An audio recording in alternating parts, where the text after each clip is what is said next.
एक बार की बात है कि बादशाह अपने महल के ऊपर घूम रहा था। उसने महल से देखा कि उसी के जो नौकरों के क्वार्टर थे, जो नौकरों के घर थे, उस घर के बाहर एक बहुत सुंदर स्त्री कपड़े सुखा रही थी। बादशाह के मन में पाप आ गया। उसने अपने नौकर को बुलाया और पूछा, ये जो स्त्री कपड़े सुखा रही है वो कौन है? अब उसके नौकर ने बताया, बादशाह सलामत, आपके पास जो फिरोज नाम का युवक नौकरी करता है, ये उसी की बीवी है। बोले, अच्छा, बहुत सुंदर औरत है ये तो। जाओ, फिरोज को मेरे पास बुला के लाओ। अब नौकर जाता है और फिरोज को बादशाह के पास लेकर आता है।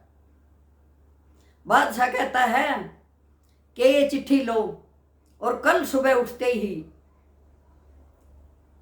मेरे रिश्तेदारी में जाना और इस चिट्ठी का जवाब वापस लेके आना।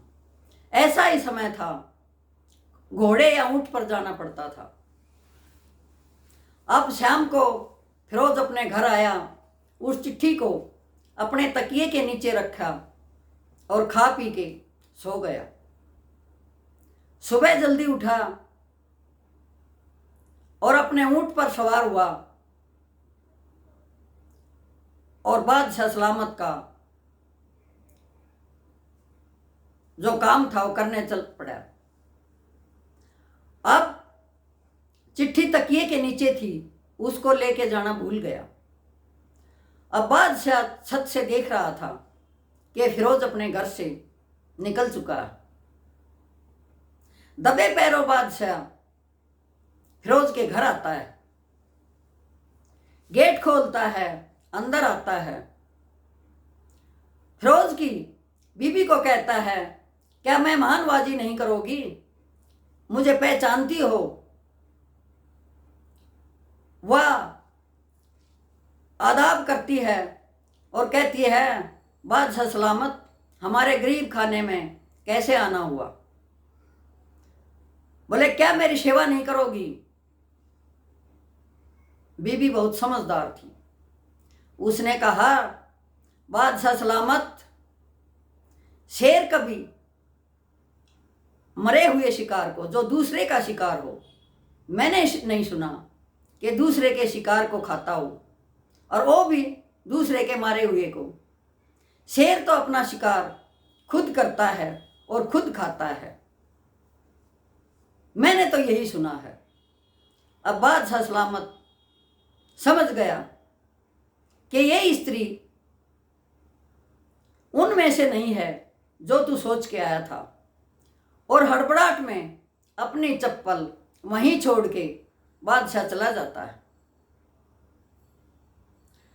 अब रास्ते में फिरोज को याद आता है कि बादशाह की चिट्ठी तो तेरे तकिए के नीचे ही रह गई।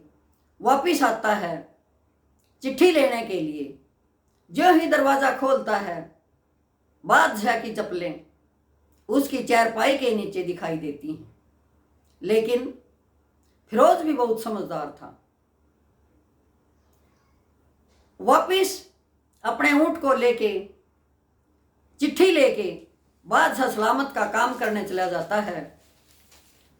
जहां उसने कहा था वहां जाता है, उसकी चिट्ठी वापस लेके फिर बादशाह सलामत के पास जाता है। कहता है कि बादशाह सलामत, आपका काम हो गया है, ये जवाब मैं आपका ले आया हूं। बादशाह फिरोज को उस काम के लिए 100 दिनार इनाम में देता है। वो 100 दिनार लेके फिरोज बाजार में जाता है, साड़ियाँ खरीदता है, दूसरे गिफ्ट खरीदता है और बहुत सारे चीज़ लेके घर आता है।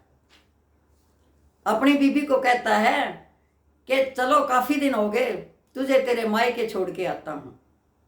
वह कहती है ऐसी तो कोई बात नहीं है। बोले नहीं, काफ़ी दिन हो गए, मेरे को इनाम भी मिला है, उनके लिए मैं साड़ियाँ कपड़े लेके आया हूँ, वो भी दे आएंगे।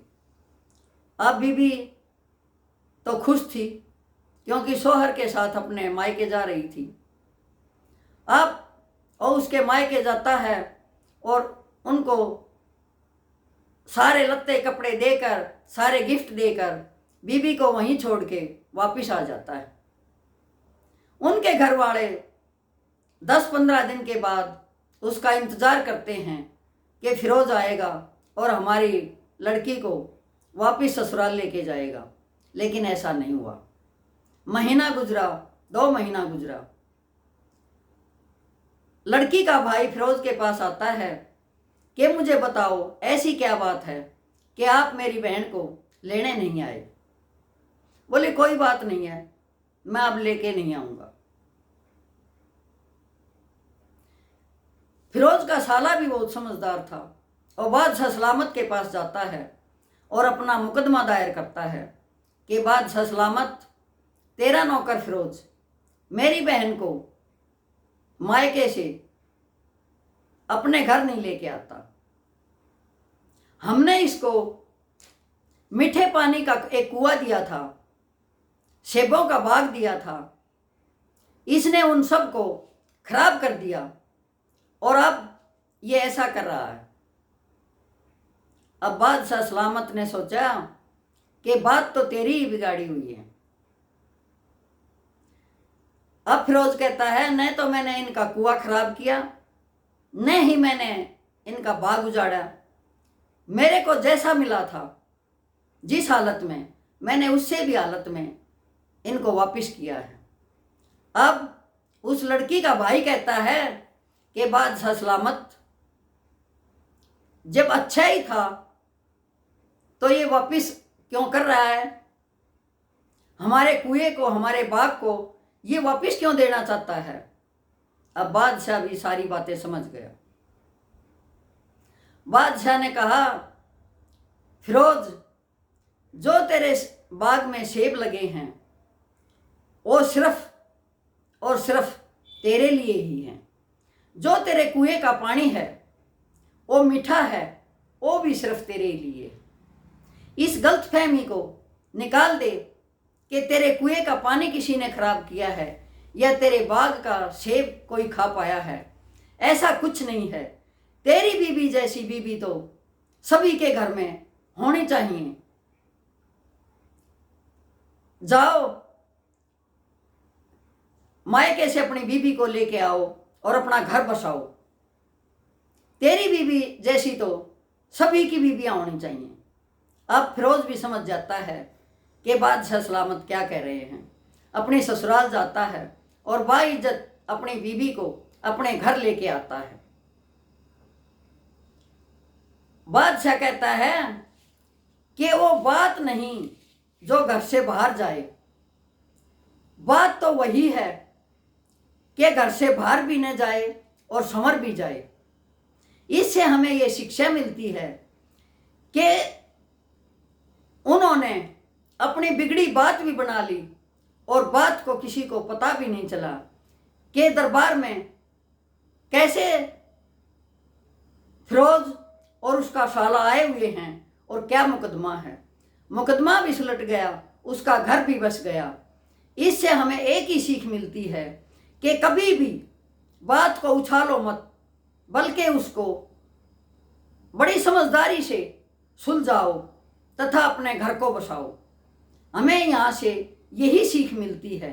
यदि ये कहानी किसी को पसंद आई हो तो कृपया करके लाइक और सब्सक्राइब अवश्य कीजिए। धन्यवाद।